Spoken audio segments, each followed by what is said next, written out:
याद तो है ना, कल माँ का श्राद्ध है। हमने बड़ी पूजा रखी है उनके आत्मा की शांति के लिए। इसीलिए आपको सह परिवार के साथ आना ही है। रूही अपनी नंदन कोमल को फोन पर कहती है। तभी कोमल उसकी भाभी को बोली, मैं नहीं आ सकती, आपको तो पता ही है कि उनको छुट्टी नहीं मिलेगी। अरे दीदी, ऐसे कैसे? माँ के जमाई और बेटी उनके श्राद्ध में नहीं आएंगे तो उनको शांति कैसे मिलेगी? इसीलिए आपको आना ही पड़ेगा। बाकी मुझे कुछ भी नहीं पता। इतना बोलकर रूही ने फोन रख दिया। इधर कोमल पुरानी यादों में खो गई। जब उसके पापा की मृत्यु हो गई थी तभी कोमल अपने मायके गई हुई थी। कोमल को माँ बोली, बेटा तुम्हारे पापा मुझे छोड़कर अकेले ही चले गए। पता नहीं अब किसके आधार पर छोड़कर गए। माँ कोमल के गले लगकर रो रही थी। तब कोमल बोली, यह सब लोग तो है ना भैया, भाभी और बच्चे, तो चिंता क्यों करती हो? कोमल कई दिनों तक अपनी माँ के पास रहकर आई थी, लेकिन हमेशा ज्यादातर फोन पर बोलना होता था। कभी कॉल पर तो कभी वीडियो कॉल पर बोलना होता था। बेटा क्या बनाया तूने? एक दिन माँ ने वीडियो कॉल पर पूछा। माँ आलू की सब्जी और रोटी बनाई है, कोमल ने जवाब दिया।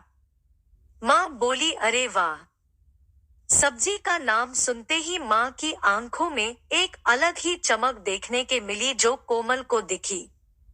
तभी कोमल माँ को बोली, माँ तुम्हें खाने का मन हो रहा होगा तो भाभी को बोलो बना कर दे। कोमल हंसते हुए माँ से बोली। तभी माँ बोली, नहीं नहीं, अब इस उम्र में आलू कहाँ बनते हैं। मैं तो ऐसे ही बोल रही थी। जब तुम्हारे पापा हुआ करते थे तब बहुत बार बनाती थी। भाभी का तो नाम लेते ही जैसे माँ की आंखों की चमक गायब सी हो गई। माँ ने कॉल रख दिया। माँ को क्या हो गया, ऐसे क्यों बोल रही थी? वह सब ठीक तो होगा ना? कोमल अपने आप से बातें कर रही थी। ऐसे बहुत बार खाने की बातों पर बातचीत होने पर माँ की आंखों का भाव बदल जाता, लेकिन ऐसा क्यों था वो समझ नहीं पाई। लेकिन इसके पीछे का राज उसके समझ में आया जब वह छुट्टियों में 2 दिन के लिए मायके गई थी। एक दिन कोमल माँ के कमरे में माँ के साथ गपशप कर रही थी, तभी दीदी खाना खाने चलो। रूही माँ के कमरे में आकर कोमल को बोली, चलो माँ तुम भी खाना खा लो। कोमल उठते उठते हुए बोली, अरे दीदी नहीं नहीं, माँ को क्यों तकलीफ देना, वह यहीं पर ही खाना खा लेगी। आप चलो। रूही बोली, लेकिन भाभी। लेकिन वेकिंग कुछ नहीं दीदी, आप चलो, माँ के घुटनों में दर्द होता है, इसलिए माँ कमरे में ही खाना खाती है। रूही स्पष्ट रूप से बोलती है।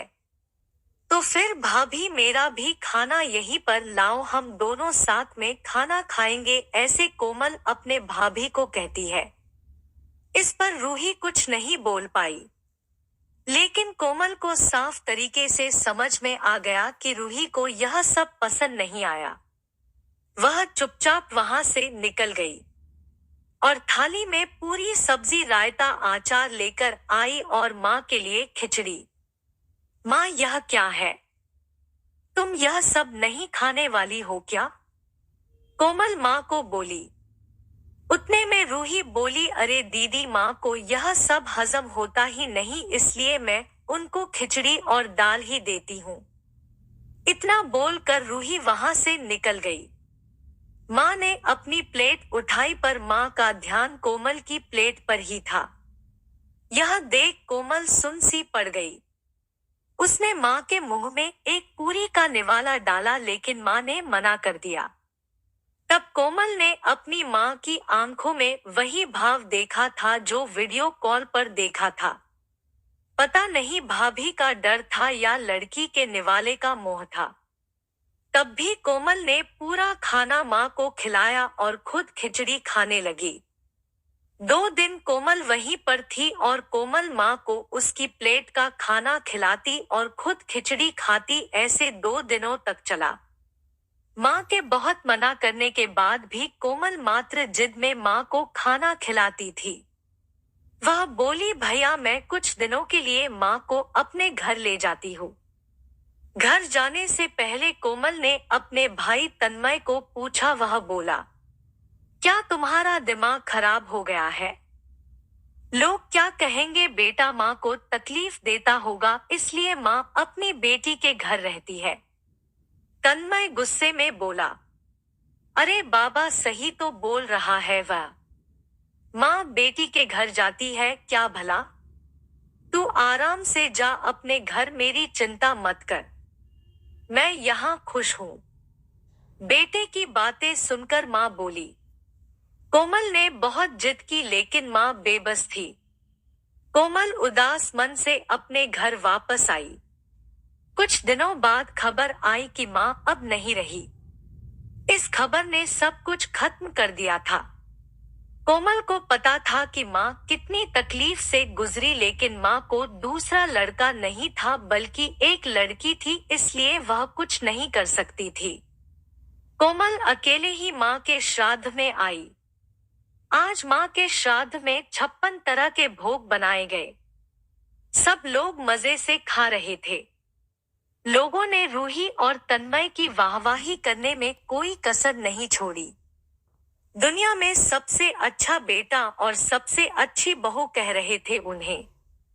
माँ के गुजर जाने के बाद इतना विचार कर रहे हैं, तो माँ जिंदा थी तब कितनी सेवा की होगी दोनों ने।